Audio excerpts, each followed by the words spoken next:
Hello traders at CMC Markets. Welcome to a new update by RRG Research for Monday the 23rd of January already. I am recording this on Thursday the 19th after the close of the US markets. My name is Julius Kempenaer and I'm presenting to you from Amsterdam in the Netherlands. Let's kick off with a look at the current rotations for world stock market indices. And immediately the one thing that catches the eye here is the strong rotation for Hong Kong, for the Hang Seng Index, which has traveled through the improving quadrant and is now entering the leading quadrant following a very strong stint also on the price charts. This is the weekly RRG, so this is a little bit longer term, and you can see how the Hang Seng is quite disconnected from most other markets. So I'm gonna actually switch the Hang Seng Index off so we get a better view of the other markets and what they are doing. And you can see that the middle here is the MSCI World Index. Obviously there are many more markets in this universe. These are the major markets, and what you can see is that the major markets, especially here is the S&P, the Russell, the Nikkei, the Nasdaq. Here's the Dow Jones, that orange tail. They're all moving into that lagging department to the left-hand side, which means that obviously these are like 50-60% together of the MSCI World, which means that the smaller markets are getting a little bit more opportunities. And one of those is the UK. That's quite an interesting tail here, a little bit of a hiccup. But the UK market, the FTSE, is actually turning back up. And we're going to look at the chart in a minute. It's actually breaking to new all-time highs, which is quite interesting to see right now under the current circumstances. Another one that's doing quite well is the Australian ASX 200. AS51 is the ticker symbol here. And you can see that tail that has started to roll back up. And then here we've got DAX, CAC, and the stocks, which are currently strong, but they're losing some relative momentum. If we zoom in on the daily rotation for these markets, then we continue to see the weakness for US markets, especially the S&P and the Dow Jones. We can see that the Nasdaq has improved and the Russell as well, but it's already starting to lose relative momentum. Nasdaq is leveling off, hasn't reached the leading yet. So they're not that strong, especially when you compare it to those weaker tails on the weekly RRG. Nikkei is picking up, but also in lagging.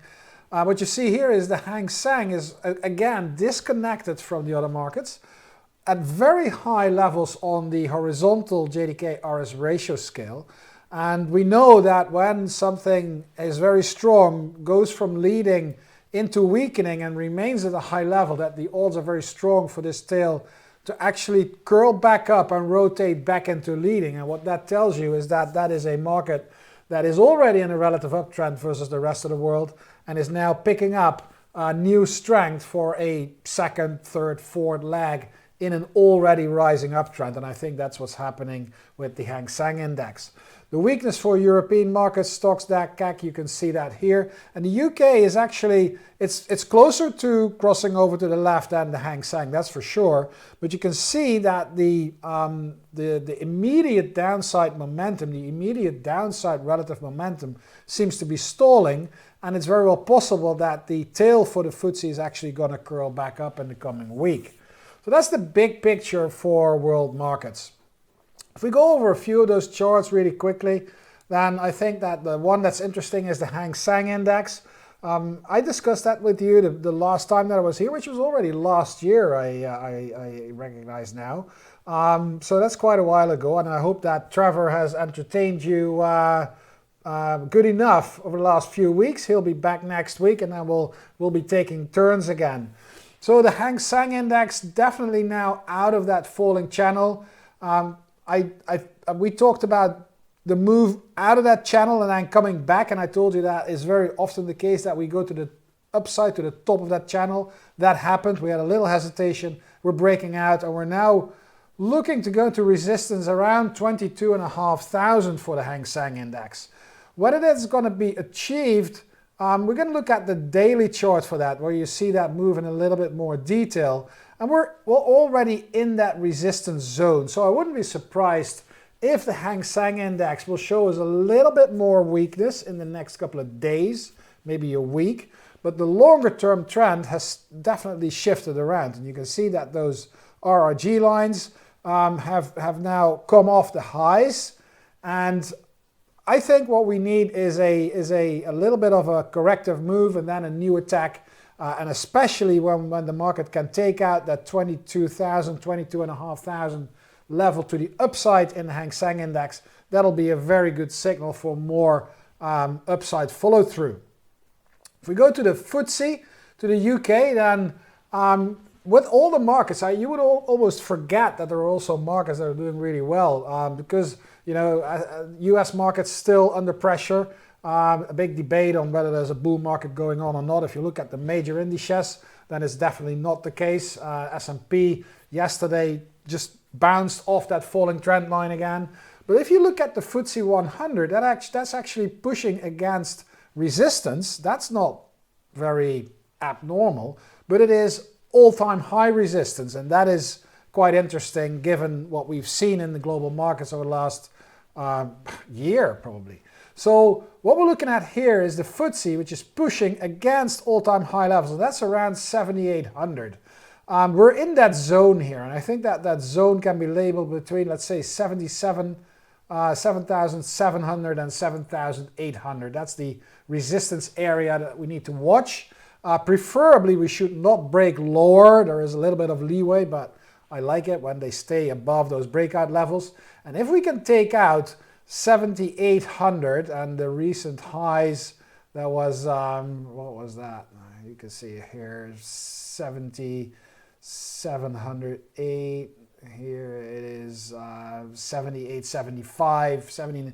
That range, if we convincingly go above that range, that would be really good for the FTSE 100 and for UK stocks.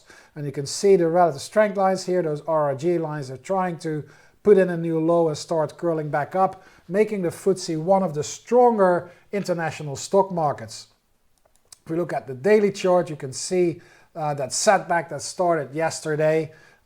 This is the level where we would like to see it stop. That is 7,670, maybe 7,600, but that should definitely be the most downside. I'd be looking for buying opportunities somewhere in this zone. Maybe not for the FTSE, well, for the FTSE 100 if you want to play an ETF or a CFD, an index CFD. But there's probably plenty of individual stocks that could be interesting to look at.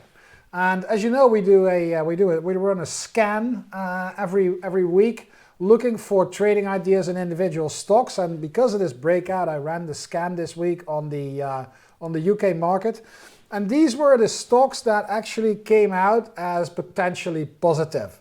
And I won't bother you with going over all these individual names. So I did my homework and actually picked out a few names that are potentially worth looking at.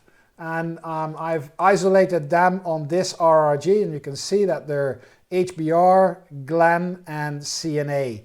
And so that's Harbour Energy, Glencore, and Centrica.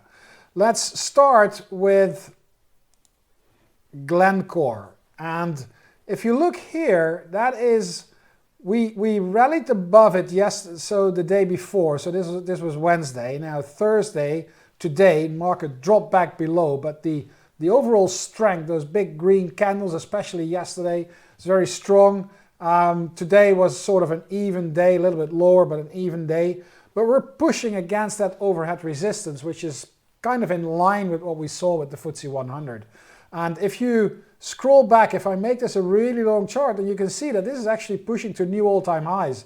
And that is, for individual stocks, is always a very interesting moment to see. So what can we do here? I don't think you need to rush into it, but especially if we can convincingly close maybe 2 more days above that resistance level around 570, I think Glencore could be well worth looking at. The second one that I want to look at with you is the tail for Centrica, for CNA. Let's go back here and look for CNA. There you go. You can see that that is also pushing against some overhead resistance, and that's actually pretty strong because this one is holding above that 96.90 level. RRG lines are turning back up. We're coming out of that range. That's always a positive thing from a technical point of view. But if you go back really long term, then this is, you can see that this is not a breakout to new all-time highs. As a matter of fact, not at all. If you go back really long, and I know it's a bit of a mess now because it's a daily chart, but it enables me to scroll back and forth really quickly. What you can see here is that that resistance level that we're playing around right now is actually the upside of two highs that were formed here in May 1990 after a big gap down. So you can see here, you can see it better. There's actually a big gap down, and we're now at the lower range of that gap. If we can go higher, if we can convincingly break above the current resistance level, I think the next target needs to be found at the top of that gap, which is around 104. So if we now go back to our chart in a little bit more detail, and then you can see that 104 is actually quite a nice 5-6% rally. So keep an eye on Centrica. If it holds up above that breakout level, there's plenty of upside to the upside of that gap. And then we have closed the gap and we need to make a new assessment of what will be going on after that. But that is definitely the case for Centrica on the upside. And the last one that I want to talk to you about is Harbour Energy. That's HBR. And you can see that that tail is actually powering back up. It's still got a red color, which means that it is negative from a relative point of view, but this kind of momentum, this kind of move with a strong RRG heading gives me enough confidence to take a look at it. And here it is. And what you can see is this one is coming out of a really long-term downtrend. So all these stocks are not there yet. We're like on the verge of sort of crossing over. So they all need a little bit of work, but it gives you a little bit of time to look at it, assess it, and take your decisions. But what we see here is that HBR also is pushing against resistance, but it's not pushing at resistance at the top of the chart. It's pushing against resistance of a bottom formation that has been forming over the last 2 months. And the area that we're looking at is 328, 329, that kind of area. And if we get out of that, the upside is possibly towards 370, 368, 370. So that's a nice rally. Relative strength is definitely improving. And if we take this to a longer term picture, then you can see how this is the bottom of a range that started in the middle of 2021. And we've tested this area like 1, 2, 3, 4, 5, 6. We dropped, ran back. Here's another example. You break support, you rally back, you break back above it, and you go to the top of that range, the previous range. And that has happened. We're bouncing off it right now. And it looks as if the market needs to take a little bit of a breather and then actually start to move back up again. Obviously, below 300, all bets are off. But once we can pick this up somewhere in this range at short-term signals, any close above 328 is probably the sign for a further rally towards the 370 area. Ladies and gentlemen, thank you for watching. That was it for this week. And we hope to see you again next week at a new update by RRG Research. Same time, same place.